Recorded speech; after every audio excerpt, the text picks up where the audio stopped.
A waitress found an injured boy in an alley clutching a ring with a number engraved inside. Without thinking, she called it.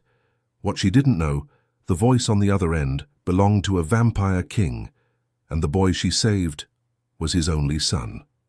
The rain came down in sheets, turning the cracked pavement into a mirror of neon signs and streetlights. Mara pulled her thin jacket tighter, cursing herself for taking the alley shortcut. Her feet ached from the double shift, and her pockets held exactly $32 in tips, not nearly enough to cover this month's rent. The alley smelled like wet cardboard and something metallic she didn't want to identify. She was halfway through when she saw him, a boy maybe 10 years old crumpled against the brick wall like a discarded doll. "Hey," Mara's voice echoed off the walls. She rushed forward, her exhaustion forgotten. "Kid, are you okay?" The boy didn't move. As she got closer, her breath caught. His clothes were wrong. A velvet waistcoat with actual silver buttons, trousers that looked handmade, like something from a costume drama. But the fabric was soaked through, clinging to a small frame.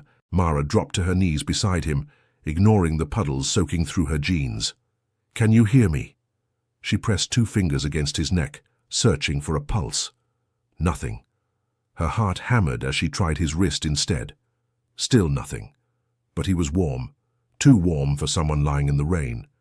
And his skin, it was impossibly pale, almost translucent in the dim light. Come on," she muttered, tilting his head back to check his airway. That's when she noticed his hand, small fingers clenched tight around something. She gently pried them open. A ring, heavy gold with an intricate crest engraved on top, a crown pierced by thorns surrounding a single drop of what might have been a ruby. The detail was extraordinary, the kind of craftsmanship you'd see in a museum.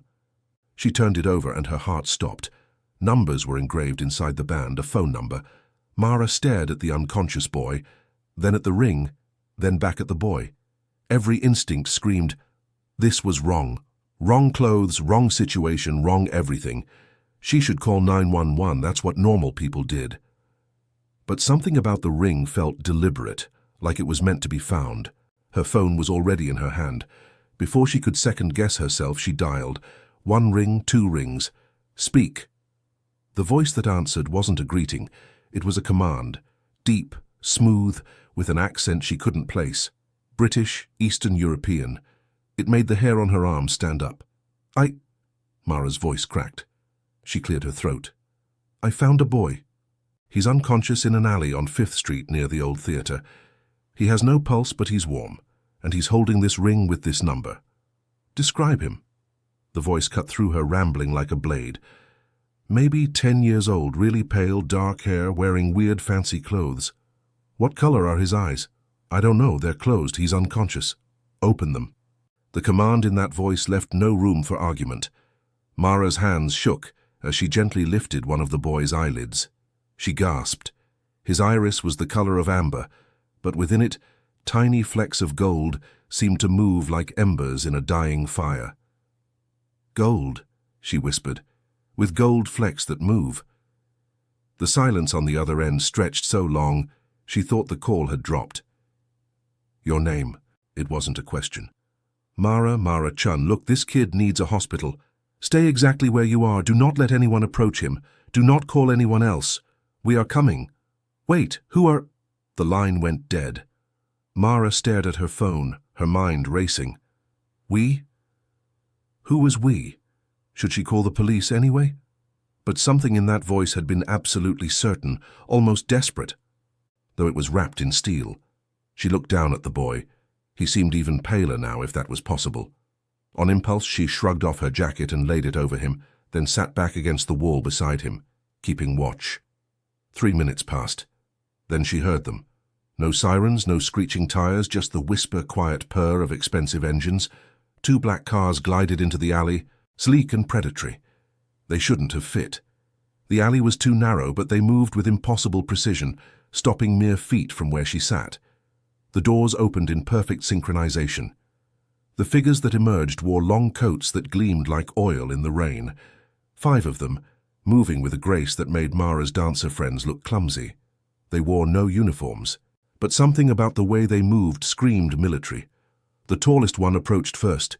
In the shadows of his hood, she caught a glimpse of sharp cheekbones and eyes that reflected the light wrong. Too bright, like a cat's. "You called the king," he said, his voice respectful, but wary as he knelt beside the boy. His hands moved over the child with practiced efficiency, checking vitals, examining the ring still clutched in Mara's palm. "Step back, please. Is he going to be okay?" Mara didn't move. "What's wrong with him?" The man's head snapped toward her, and for just a second she saw his eyes clearly. They were silver, actual metallic silver. "You found Prince Adrian alive, that's all that matters." He gestured, and two others moved forward with a stretcher that looked more like a medical pod, all padding and restraints. "But you've contacted the king directly. He will want to speak with you, Miss Chun." "Prince?" The word came out as a squeak. "Prince of what?" The man stood, and Mara suddenly realized how tall he was, over 6.5 feet easily. "That's not my question to answer. But you saved the heir's life tonight."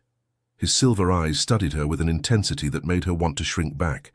"Whether that's a blessing or a curse for you remains to be seen." They lifted the boy, Adrian, with extraordinary gentleness, securing him in the pod. One of the figures produced a tablet, taking rapid photos of the exact spot where he'd been lying. The wall, the puddles, everything. "Wait," Mara called as they began moving back toward the cars. "That's it. You're just taking him. What about his parents? What about—" The tall man paused at the car door, turning back to her. In the light from the vehicle's interior, she could see his face clearly now. Beautiful and terrible at once, too perfect to be human. "Miss Chun, go home. Lock your doors. Someone will contact you within 24 hours. He paused, and something almost like sympathy crossed his features. "And for what it's worth, thank you. Adrian is precious to many. You did a brave thing tonight." Then they were gone. The cars sliding back out of the alley as silently as they'd arrived, leaving Mara alone in the rain with her soaked jacket and $32 in tips, and the absolute certainty that her life would never be the same. Mara didn't sleep. She sat on her lumpy couch, staring at her phone, waiting for it to ring. Her wet clothes had left a damp patch on the cushions, but she couldn't bring herself to care. Prince Adrian. The name rolled around in her mind like a marble in an empty jar. Prince of what? And those eyes, silver eyes that reflected light like an animal's, the way they'd moved, silent and synchronized. She'd Googled Prince Adrian 17 times. Nothing matched, no missing child reports, no royal families with that name. At 4:47 a.m., someone knocked on her door, 3 precise raps. Not the pounding of police or the timid tap of a neighbor, something in between. Mara's hand trembled as she approached the peephole. A woman stood in the hallway, impossibly beautiful, wearing a tailored black suit. Her skin was dark, flawless, and her eyes, even through the distorted glass, seemed to glow faintly. "Miss Chun, we spoke on the phone. I'm here to escort you." Mara hadn't opened the door. The woman shouldn't have known she was looking. "Escort me where?" Mara's voice cracked. "The king wishes to speak with you about Adrian." A pause. "Please, the boy is asking for you." That did it. Mara opened the door. The woman's smile was polite, but revealed nothing. "Bring nothing. You'll return before dawn." The car ride took 40 minutes, winding through parts of the city Mara barely recognized. They stopped at the old Cathedral of Saints, the one that had been under renovation for the past decade. The woman led her around the back to a service entrance that looked rusted shut. It opened at her touch. The stairs going down seemed endless. Emergency lights flickered at intervals, casting everything in sickly yellow. Mara counted 73 steps before they reached a door made of something that looked like black marble. The woman placed her palm against it. The door swung inward silently. Mara's breath caught. The chamber beyond was vast with vaulted ceilings that disappeared into darkness. Chandeliers hung like frozen waterfalls of crystal, casting cold white light across furniture that belonged in a palace. Tapestries older than the city itself lined the walls, and everywhere, people in elegant clothes watched her with eyes that caught the light wrong. This way. They walked through a gauntlet of stairs. Mara heard whispers and languages she didn't recognize. Her sneakers squeaked on the polished floor. At the far end, on a raised platform, sat a man in a chair that wasn't quite a throne but commanded the same respect. Lucien. She knew it was him instantly. The voice on the phone made flesh. He was tall, even sitting down, with dark hair pulled back from a face that could have been carved from pale marble. His suit was impeccable, midnight blue, that seemed to absorb light. But it was his eyes that froze her in place. Ice blue, ancient and fixed on her with an intensity that made her feel transparent. "Miss Chun," his voice rolled through the chamber like distant thunder. "Approach." Mara's feet moved before her brain caught up. She climbed the 3 steps to the platform and stopped, unsure whether to bow or shake hands or what to do. "You found my son on 5th Street at approximately 11:43 p.m. Not a question. Tell me everything, every detail. What he looked like, how he was positioned, whether he spoke." "He didn't speak. He was unconscious, no pulse, but warm. He was just there against the wall." Mara's words tumbled out. "His clothes were fancy, old-fashioned. And the ring? He was holding your ring so tight I had to pry his fingers open. Did you touch the crest? Just to turn it over and see the number, why?" Lucien's expression didn't change, but something flickered in those ancient eyes. "The crest is enchanted. It should burn human skin on contact, yet you show no marks." Mara looked at her palm. "Perfectly fine." "I don't understand." "Neither do I." Lucien stood, descending the steps with liquid grace. Up close she could see he was even taller than she'd thought, at least 6.5 feet. He circled her slowly, studying. "Adrien disappeared from the castle grounds 3 hours before you found him. He was taken. The substance in his bloodstream was enchanted silver, extinct for 2 centuries. Someone acquired it, specifically to harm him." "Is he okay?" The question burst out before Mara could stop it. For the first time, something softened in Lucien's expression, almost imperceptibly. "He's recovering. But he's been asking for you, calling your name in his sleep. We've never met before tonight, have we, Miss Chun?" "Never." "Then, how does my son know your name?" The question hung in the air like a blade. Before Mara could answer, a commotion erupted from a side corridor. A small figure in an oversized white shirt broke free from a nurse's grasp and ran across the chamber. "Mara." Adrien threw himself at her, small arms wrapping around her waist. Mara instinctively caught him. The boy looked up at her with those impossible amber gold eyes, and tears streamed down his pale cheeks. "You came back," he whispered. "I was so scared you wouldn't come back." Mara's heart twisted. She knelt down to his level. "Hey, it's okay. You're safe now." Adrien buried his face in her shoulder, and she felt him trembling. Over his head she met Lucien's gaze. The Vampire King stared at his son, clinging to a human stranger. And for just a moment, Mara saw something almost like fear cross his perfect features. "Adrien." Lucien's voice was gentler now. "You need to rest." "No." Adrien's grip tightened. "She saved me. She's safe. I know she's safe." Mara caught the emphasis on that word. No, not think, not feel, no. Lucien's jaw tightened. "Miss Chun, it seems you've become entangled in our world, whether either of us wishes it." He gestured to the woman who'd brought her. "Prepare a room. She stays here tonight under guard for her protection." "Wait, I didn't agree to that." "Someone tried to kill my son with a weapon that shouldn't exist. They failed because of you. That makes you either a witness," those ice-blue eyes pinned her in place, "or an accomplice. Until I determine which, you're not going anywhere." They let her go at dawn. Mara stumbled into her apartment as pale sunlight crept through the blinds, exhausted but too wired to sleep. Lucien had questioned her for 2 more hours. The same questions, different angles, watching her face for any flicker of deception. She told him everything 3 times over, until the words felt meaningless. Adrien had finally been coaxed back to bed, but not before making her promise to come back. The way he looked at her like she was the only solid thing in a world falling apart haunted her more than the silvery guards or the underground palace. She showered, changed into her diner uniform, and caught the bus to work. Normal. She needed normal. The morning shift crawled by in a blur of coffee refills and breakfast orders. Mara kept glancing at the windows, half expecting to see those sleek black cars, but there was nothing. Just regular people living regular lives, completely unaware that beneath their city lurked an entire world of what? Vampires. The word felt ridiculous, even thinking it. But those eyes, the way they moved, the underground palace. Prince Adrian. Table 6 needs a refill. Mara. Her manager's voice snapped her back to reality. She grabbed the coffee pot and made her rounds. Table 6 was occupied by a man in a grey hoodie, face hidden, nursing a cup of black coffee that had gone cold an hour ago. He'd been there since she arrived. Mara approached. "Warm that up for you." He looked up and her hand froze.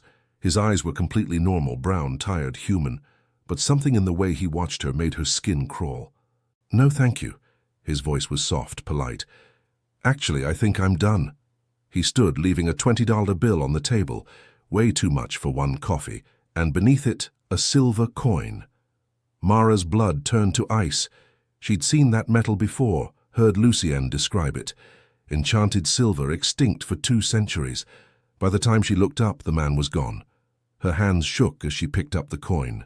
It was warm, almost hot, with symbols etched around the edge that seemed to shift when she wasn't looking directly at them. In the center was that same crest, a crown pierced by thorns. She pocketed it quickly, looking around. 2 other customers sat in the diner, both absorbed in their phones. Through the window she saw the man in the grey hoodie across the street, standing perfectly still, watching. Then he turned and walked away. Mara's shift ended at 3 p.m. She took a different route home, checking over her shoulder every few steps.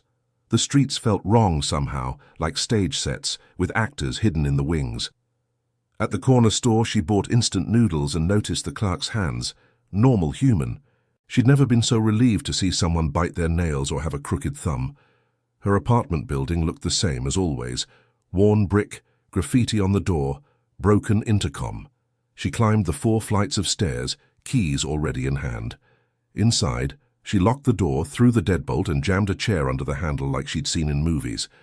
Then she pulled out the silver coin. In the light from her window, the symbols seemed clearer.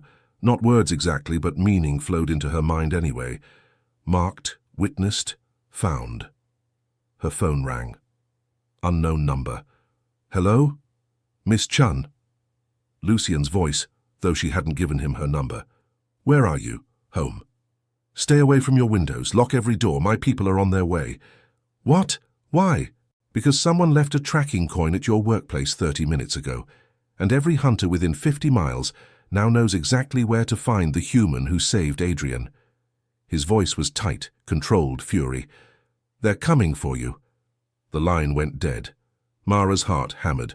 She backed away from the window, coin clutched in her shaking hand. That's when she noticed the glass fogging up. Condensation on the inside of her window, even though it wasn't cold. And written in the fog, one word in elegant script. "They know." A crash from the fire escape made her spin around. A figure in dark clothing dropped onto her balcony, face hidden by a mask. Then another and another. Mara ran for her door, fumbling with a chair. Behind her, glass shattered. Cold air rushed in. She got the door open just as a hand grabbed her shoulder. She screamed, twisting away, and threw the silver coin at her attacker's face. The figure recoiled with a hiss, smoke rising from where the coin touched skin. Mara didn't wait. She ran. The hallway blurred as she sprinted for the stairs. Behind her, footsteps. Too many footsteps. She took the stairs 3 at a time, nearly falling, catching herself on the railing. Second floor, first floor, the lobby. The building's front door exploded inward, but it wasn't the hunters. Silver eyes gleamed in the darkness as figures in black coats poured through, moving with that same predatory grace. The tall one from the alley, the one who'd called Lucien King, pointed at her. "Get her out now." Strong hands lifted her, and then she was moving faster than should be possible. The world a blur of motion and cold air and the distant sound of fighting behind them. They deposited her in a waiting car. The door slammed shut. Adrian sat in the back seat, small and pale in his oversized clothes, eyes wide with fear. "I told Father you weren't safe," he whispered. "I felt them coming. I felt them hunting you." The castle rose from the mountains like a crown of stone and shadow. Mara pressed her face against the car window, watching as they wound up roads that shouldn't exist, through forests too dense and too dark for this close to the city. Adrian sat beside her, silent now, his small hand gripping hers with surprising strength. His amber eyes tracked every shadow, every movement outside. "How far are we from the city?" Mara asked. The driver, silver eyes reflecting in the rearview mirror, didn't answer. 2 hours, Adrian said quietly, "but we've been driving for 20 minutes. Mara decided she didn't want to understand that. The roads, they're not normal roads. The castle gates opened without anyone touching them. Inside, the courtyard was enormous, lit by torches that burned with flames too blue to be natural. Figures moved in the shadows, servants, guards, others she couldn't identify. All of them stopped to watch as she stepped out of the car, a human in their world. "This way," a new voice, crisp and female. A woman with silver hair and violet eyes approached, wearing robes that shimmered like oil on water. "The king has called an emergency session. You're to attend. Wait, I should change. I'm still wearing—" "There's no time." The woman's gaze flickered over Mara's diner uniform with barely concealed disdain. "The court gathers." They walked through corridors that seemed to shift, doors appearing and disappearing in peripheral vision. Adrian stayed close, his hand still clutching Mara's. Finally, they reached massive double doors carved with scenes of battles and ceremonies. The door swung open. The chamber beyond stole Mara's breath. It was circular, ringed with galleries where hundreds of figures stood watching. At the center, a round table made of black stone, and around it sat 12 beings who radiated power like heat from a furnace. Lucienne stood at the head, still wearing that midnight blue suit, looking like death carved from ice. "Bring her forward." Mara's escort nudged her toward the center. Adrian tried to follow, but the silver-haired woman held him back. He struggled, eyes flashing gold. "Adrian, stay!" Lucien's voice cracked like a whip. The boy froze, tears gathering in his eyes, but he obeyed. Mara stood alone in the circle, surrounded by creatures that wore human faces, but were anything but human. She could feel their eyes on her, predatory and assessing. "Members of the court," Lucian began, his voice carrying through the chamber without effort. "This is Mara Chun, the human who found Adrian and contacted me directly. The human who touched the royal crest without burning. The human who was marked by hunters with extinct silver." Murmurs rippled through the galleries. A man at the table stood, broad-shouldered with a scar bisecting his face and eyes like molten copper. "A human in the castle is forbidden. Lucien, even for you, General Thorne." Lucien's tone was ice. "My son was poisoned with enchanted silver and left to die in a human alley. Someone in our world collaborated with hunters. Until I know who, this human stays under my protection. She's a witness or a spy." A woman with white blonde hair leaned forward, her smile showing too many teeth. How convenient that she found him. How convenient that the crest didn't burn her. Perhaps she's been marked by the hunters for years, groomed for exactly this moment. Lady Vex raises a valid point. Another council member, ancient-looking with paper-thin skin. "The girl reeks of human weakness. She could be compromised without even knowing it." Mara's hands clenched into fists. "I'm standing right here, and I'm not compromised or groomed or whatever else you want to accuse me of. I found a kid dying in an alley, and I helped him. That's it." The silence that followed was suffocating. Then Lady Vex laughed, sharp and cruel. "It speaks, how charming." "Enough." Lucien's voice dropped to a deadly quiet. "Adrian has shown an unprecedented attachment to this human. When the hunters attacked her apartment, he felt it across the city through wards that should have blocked such connection. He alerted us before our own scouts detected the threat. That caused a stir. Council members exchanged glances. General Thorne's expression darkened. A psychic bond between the air and a human, that's impossible unless... He didn't finish, but the implication hung heavy in the air. "What?" Mara demanded. "Unless what?" The ancient council member spoke, his voice like dry leaves. Unless you share blood, unless you're family. But that would mean, he turned to Lucienne. Where is Adrian's mother? You never told us what became of her. Lucienne's face could have been carved from stone. That's not relevant. It's extremely relevant. Lady Vex stood now, her voice sharp. If this human is somehow connected to Adrian's mother, if there's a bloodline we weren't told about, Adrian's mother is dead. Lucien's words cut through the rising chaos. She died 10 years ago. There is no connection. But Mara saw it, just for a second. The flicker of doubt in his eyes. Adrian's voice rang out from where he stood with his escort. She feels like home. Like the dreams I have of someone singing to me when I was little, like safety. His voice cracked. Why won't anyone believe me? The court erupted into arguments. Accusations flew. General Thorne demanded Mara be imprisoned for questioning. Lady Vex suggested executing her to sever whatever unnatural bond existed. Others debated the implications of a human-vampire connection. Through it all, Lucien stood silent, his ice-blue eyes locked on Mara. Finally, he raised one hand. Silence fell instantly. Mara Chun will remain in the castle as Adrian's attendant, under guard, under observation, under my direct authority. Any who harm her, threaten her, or question her place here will answer to me personally. His gaze swept the council. Session dismissed. As the court filed out, Mara heard the whispers. The king protects a human. The heir is compromised. This will end in blood. They gave Mara a room in the East Tower, stone walls, a four-poster bed that looked older than her grandparents', and a window that overlooked forest stretching to the horizon. A guard stood outside her door. For her protection, they said. It felt like a prison. She'd been there for 3 hours when Adrian slipped through her door, quiet as a shadow. How did you get past the guard? Mara asked, sitting up on the bed. Adrian smiled, the first real smile she'd seen from him. Secret passages. The castle has hundreds. My father doesn't know I found most of them. His smile faded. I needed to talk to you alone. Adrian, if they catch you here, I don't care.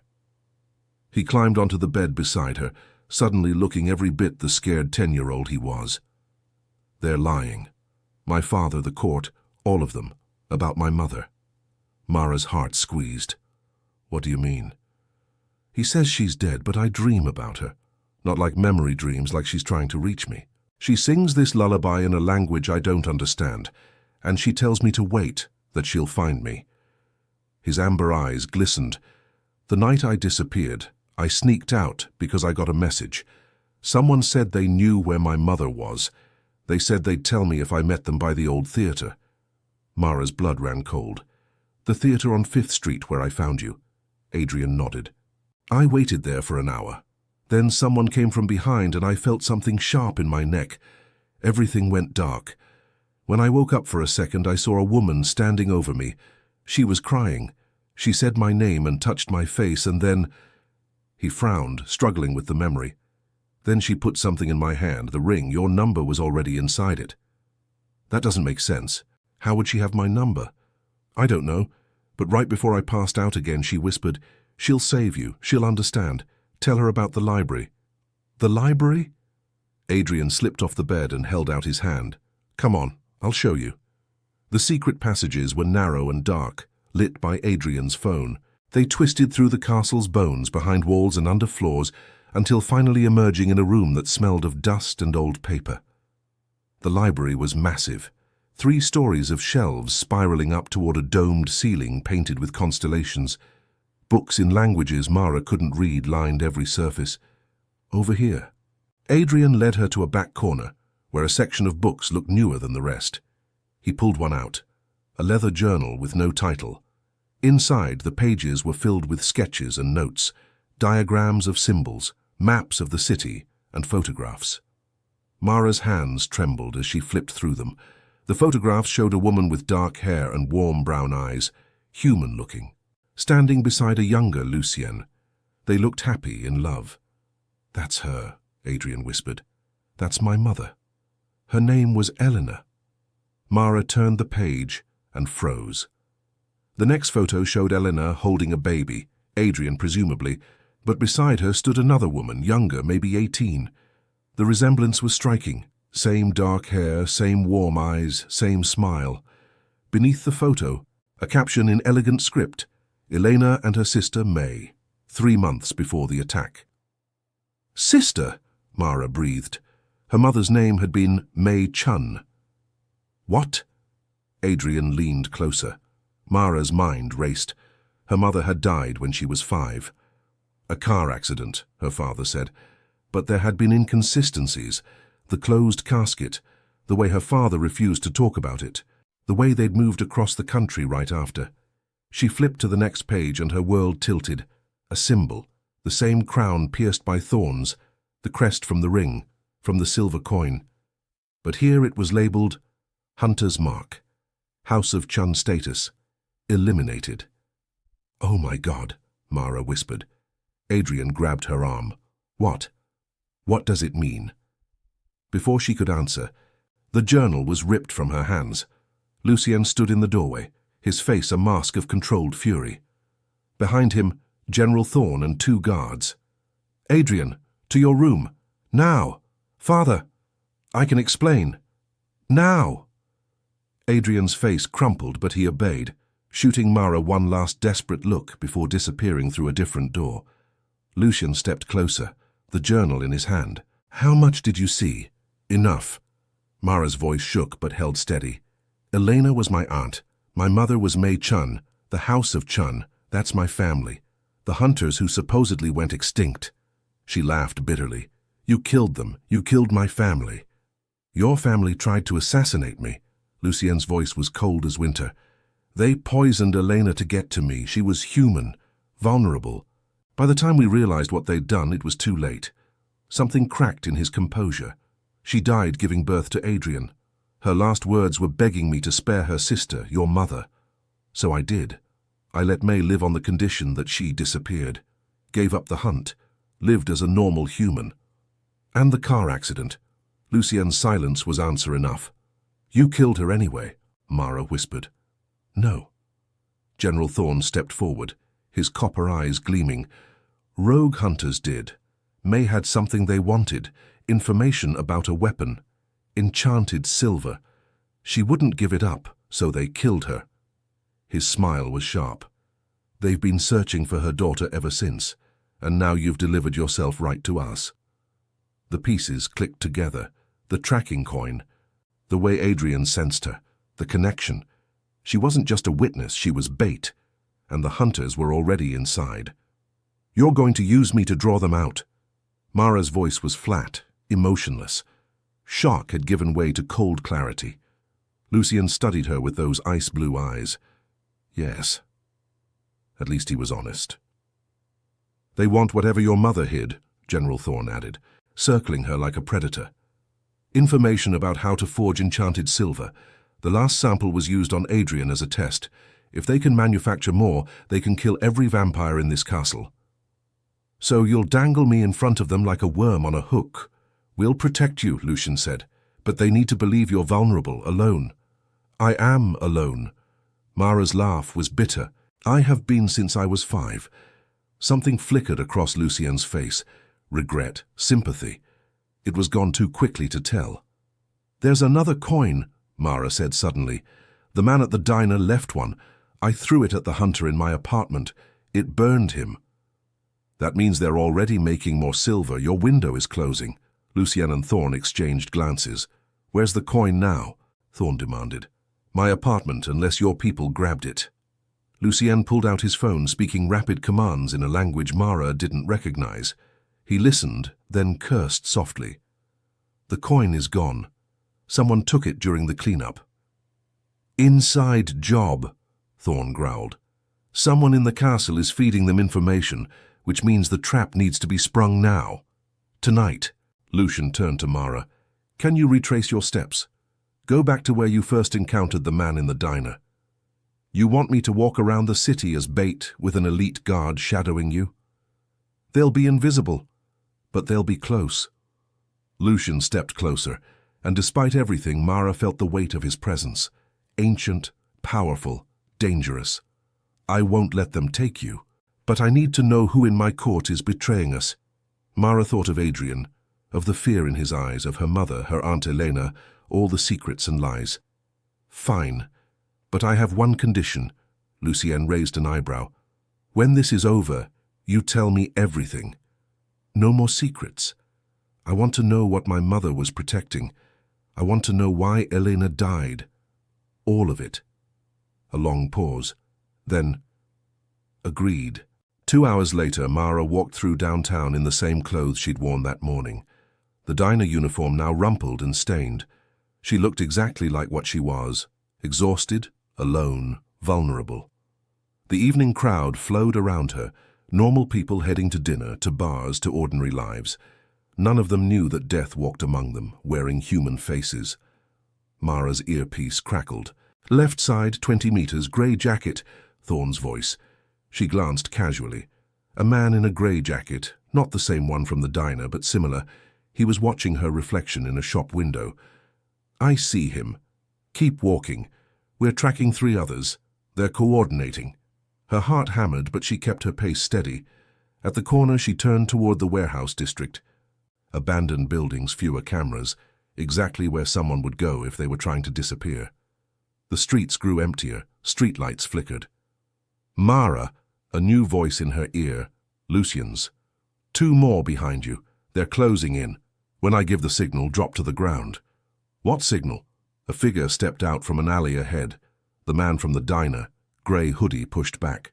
His face was ordinary, forgettable, except for his eyes filled with hate. Mara Chun, daughter of Mei Chun of the House of Chun. His voice carried in the empty street. You have something that belongs to us. I don't know what you're talking about. Your mother stole our family's research, the formula for enchanted silver. She hid it before we could retrieve it. He moved closer. Tell us where and we'll make your death quick. And if I don't, his smile was cold, then we'll make it slow. 4 more figures emerged from the shadows. They formed a circle around her, closing in. Now, Lucien's voice cracked in her ear. Mara dropped. The world exploded into motion. Vampires descended from rooftops, impossibly fast, impossibly graceful. Thorne hit the ground like a meteor, his fist connecting with the Dynaman's face. Bones cracked, blood sprayed. But the hunters were ready. They pulled out weapons, crossbows loaded with bolts that gleamed silver. One fired. A vampire guard screamed, the bolt lodged in his shoulder, smoke rising from burning flesh. Mara scrambled backward as the fight erupted around her. Vampires moved like liquid death, but the hunters had silver. Every hit on a vampire sizzled and burned. The Dynaman recovered, pulling out a knife, silver blade, ornate handle. He lunged not at the vampires, but at Mara. She rolled, his knife sparking against pavement. He came again, faster than any human should move. A blur of midnight blue, Lucian materialized between them, catching the knife bare-handed. His palm smoked, burned, but his grip didn't waver. He twisted, and the hunter's wrist snapped with a sound like breaking branches. The man screamed. Lucien's other hand shot out, fingers wrapping around his throat. Who sent you? Who in my court is your contact? The hunter's eyes bulged. Then he smiled through the pain. You'll never know, Your Majesty. He bit down. Mara heard the crunch. Poison. The hunter convulsed once, twice, then went still in Lucien's grasp. Around them, the other hunters were falling. Thorne had 2 pinned, but they'd also taken their own lives. Only one remained, a woman, young, terrified. Lucien dropped the dead hunter and turned to her. Talk. The woman's eyes darted desperately. The factory, Pier 19, there's more. An army. They're making weapons, and someone from the castle is coming tonight with the heir. An arrow punched through her chest from behind, silver-tipped, fired from the darkness. She collapsed. Lucian spun, searching the rooftops. Fall back! It's an ambush! But Mara's blood had gone cold for a different reason. The heir. Adrian, she breathed. They're going after Adrian. The castle was chaos when they arrived. Alarms screamed through the halls, a sound like dying animals that made Mara's teeth ache. Vampires ran in every direction, some armed, others herding servants and younger vampires toward safe rooms. Where's Adrian? Lucien's voice cut through the noise. A guard skidded to a halt. "East Tower, my lord, locked in his chambers as per protocol." Lucian was already running. Mara sprinted after him, Thorn and his soldiers flanking them. They took stairs 3 at a time, moving so fast Mara's legs burned trying to keep up. The door to Adrian's chamber hung open, splintered. Inside, furniture was overturned, curtains shredded, and on the floor 2 guards lay unconscious, not dead, but broken. Adrian was gone. No. The word tore from Lucien, raw and inhuman. "No, no, no! Lucien!" Thorn gripped his shoulder. "Focus! Where would they take him?" A voice echoed from the doorway. "To the courtyard, where everyone can watch." They turned. Lady Vex stood there, her white blonde hair perfect, her smile sharp, but her hands were empty, her posture relaxed. "You!" Thorn's hand went to his weapon. "Not me, General, though I wish I could take credit for such a bold move." She stepped aside, gesturing down the hall. "General Caches sends his regards. He's waiting in the courtyard with the boy. Says if the king wants him back, he should come collect him." Lucian moved like lightning, hand around Vex's throat, slamming her against the wall. "Where is my son?" "Didn't you hear? The courtyard." Vex's smile never wavered, even as her feet left the floor. "He's challenging your rule, Lucian, calling you weak.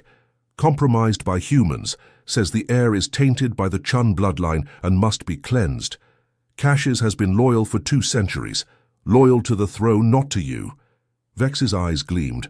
"The court has been whispering for years about Eleanor, about how you let her family live, about how you've grown soft." Her gaze slid to Mara. "And then you bring a human into the castle, the niece of the woman who poisoned your mate. The court sees weakness, Lucian, and Caches is offering them strength." Lucian dropped her. She landed gracefully, straightening her dress. "Why tell us this?" Mara demanded. "If you support him, I support power, and right now I'm curious to see who has more." Vex's smile turned predatory. "Make it entertaining, at least." The courtyard was packed. Every vampire in the castle stood in a massive circle, tier upon tier, filling balconies and windows. Torches burned with that strange blue flame, casting everything in an otherworldly glow. In the center stood General Caches.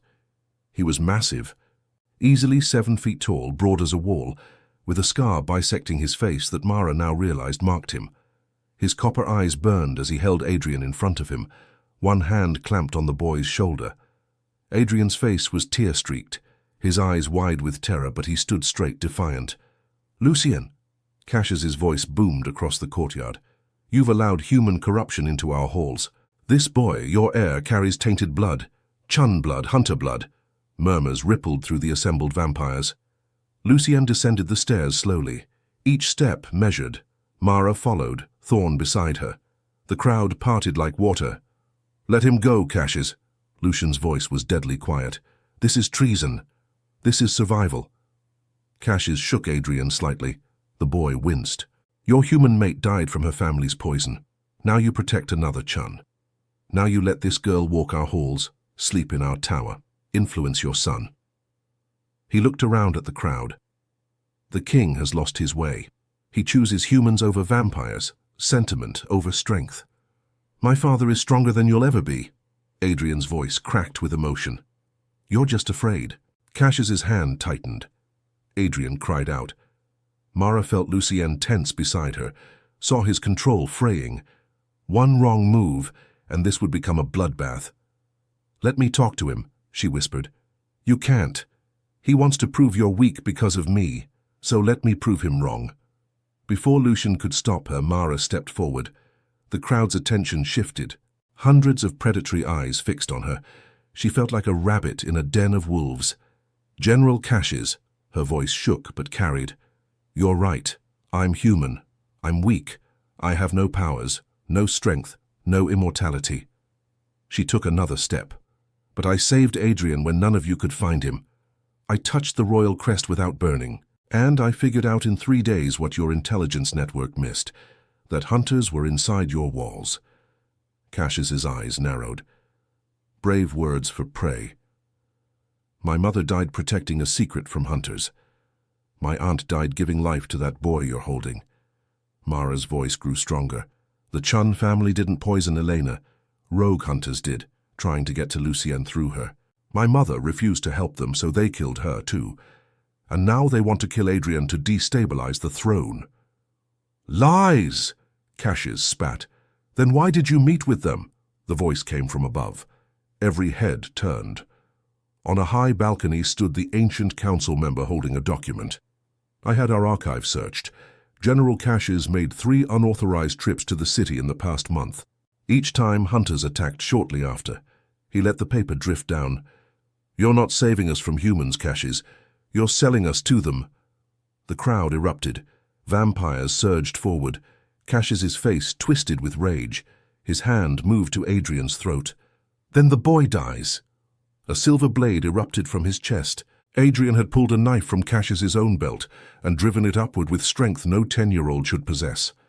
The enchanted silver burned, and Cassius screamed, releasing the boy. Adrian stumbled away. Lucian was there instantly, pulling his son behind him. Cassius fell to his knees, smoke rising from the wound. He looked up at Lucian with hate-filled eyes. This isn't over. Yes, Lucian said softly. It is. He moved faster than sight. When he stopped, Cassius' head rolled across the courtyard stones. Silence. Absolute, suffocating silence. Then Lucien turned to the assembled court, his voice carrying to every corner. Let it be known, Mara Chun is under royal protection. Any who harm her, threaten her, or question her place here will answer to me personally. His ice-blue eyes swept the crowd. And to be clear, that is not a request. That is law. He placed one hand on Adrian's shoulder, the other he extended toward Mara. She took it. Together, they walked through the silent crowd back toward the castle. Behind them, Cassius's body turned to ash in the torchlight. 3 days later, Mara stood on the castle balcony, watching the sunrise paint the mountains gold and crimson. Her diner uniform was gone, replaced by clothes that actually fit. Simple, comfortable, but made from fabric that probably cost more than her monthly rent. Her apartment was gone too. The hunters had burned it the night of the ambush, destroying any evidence her mother might have hidden there. Everything Mara owned in the world now fit in a single bag. She should have felt lost. Instead, she felt strangely free. You're up early. Adrian's voice came from behind her. She turned. He looked better. Color in his cheeks, gold bright in his eyes. The terror of 3 nights ago had faded, though she caught him having nightmares sometimes, crying out for his mother. Couldn't sleep, Mara admitted. Too much thinking. Adrian joined her at the railing. For a while they just watched the sunrise together. Father wants to talk to you today, Adrian said finally, about your choice. The choice, stay or go, remember or forget. Lucien had offered her a clean exit yesterday, a memory wipe, a new identity, money to start over anywhere in the world. She'd be safe, protected, free from the vampire world forever. Or she could stay, become Adrian's guardian, his teacher, his bridge to the human world he'd never truly known, live in the castle, surrounded by creatures who'd never fully trust her, bound to a family marked by tragedy. What do you want me to do? Mara asked softly. Adrian's hand found hers. I want you to stay. But that's selfish. You have your own life, your own. I have nothing. The words weren't bitter, just honest. No family, a job that barely paid rent, an apartment full of second-hand furniture and frozen dinners. She squeezed his hand. But here, I have you. I have purpose. I have something that matters. Adrian's eyes shimmered. You really mean that? Yeah, kid, I really do. He threw his arms around her waist, burying his face in her side. Mara held him, this strange vampire prince who somehow felt more like family than anyone had in 15 years. Though I should probably learn how to fight, she added, if I'm going to survive here. Adrian laughed, the sound bright and clear. Thorn already volunteered to train you. He says anyone who throws enchanted silver at a hunter's face has potential. That's terrifying and oddly sweet, Miss Chun. Lucien's voice made them both turn. He stood in the doorway, immaculate as always in a dark suit, but something in his expression was softer than she'd seen before. May I speak with you? Alone. Adrian reluctantly let go, shooting his father a warning look before disappearing inside. Lucienne joined her at the railing, and for a long moment they stood in silence. "I owe you an apology," he said finally. "Several, actually, for using you as bait, for not telling you about your family, for the years your mother spent in hiding because of my world." "She made her choice," Mara said, "to protect whatever secret she had to protect me." The formula was hidden in a lullaby. Lucienne's voice was quiet, the one Elena used to sing to Adrian. Your mother encoded the enchanted silver formula into the melody and lyrics, a language only the Chun family understood. That's why the hunters wanted Adrian. They thought if they tortured him enough, he'd remember the song completely. Mara's breath caught. That's why he dreams of his mother singing. Yes, the memory is locked in his mind, inaccessible even to him. Your mother ensured the secret died with her. Lucienne's ice-blue eyes met hers. But Adrian connects to you because you carry her blood. You're the closest thing he has to his mother, to Eleanor. Is that why you're letting me stay? Because I'm useful? No. The answer was immediate, firm. I'm letting you stay because my son needs you, because you've proven yourself 10 times over, and because, he paused, something vulnerable flickering across his features, because Elena would have liked you. You have her courage, her kindness. Mara felt tears prick her eyes. I wish I'd known her, known my mother as she really was. I can tell you stories, when you're ready. Lucienne's hand rested on the railing near hers, not touching, but close. This world is dangerous, Mara. There will be more threats, more politics, more nights where death comes calling. The hunters won't stop. The court will test you. And Adrian, his voice softened. He'll need you more than ever as he grows into his power. I know. Mara straightened her shoulders. I'm ready. A ghost of a smile touched Lucienne's lips. Then welcome to the family, Mara Chun, official guardian to the heir, bridge between worlds and apparently the only human brave or foolish enough to throw silver at armed hunters. Definitely foolish, Mara agreed. Behind them, Adrian appeared in the doorway again, unable to contain his excitement. So you're staying, really staying? Mara turned, opening her arms. Adrian launched himself at her, and she caught him, spinning once before setting him down, really staying. The morning sun crested the mountains fully, bathing the three of them in golden light. Below, the castle was waking, servants moving through halls, guards changing shifts, the ancient world of vampires continuing as it had for centuries. But something had changed. A human stood in the heart of it now, bound by choice and blood to a lonely prince and his grief-stricken father. Mara looked out at the horizon, where the forest met the sky, where darkness and light touched. Somewhere out there, hunters plotted, enemies schemed, secrets waited to be uncovered. But here on this balcony, she'd found something she'd been searching for since she was 5 years old. A place to belong, a reason to fight, a family worth saving. And as Adrian chattered excitedly about all the things he wanted to show her, and Lucienne watched them both with something almost like hope in his ancient eyes, Mara smiled. Her story was just beginning.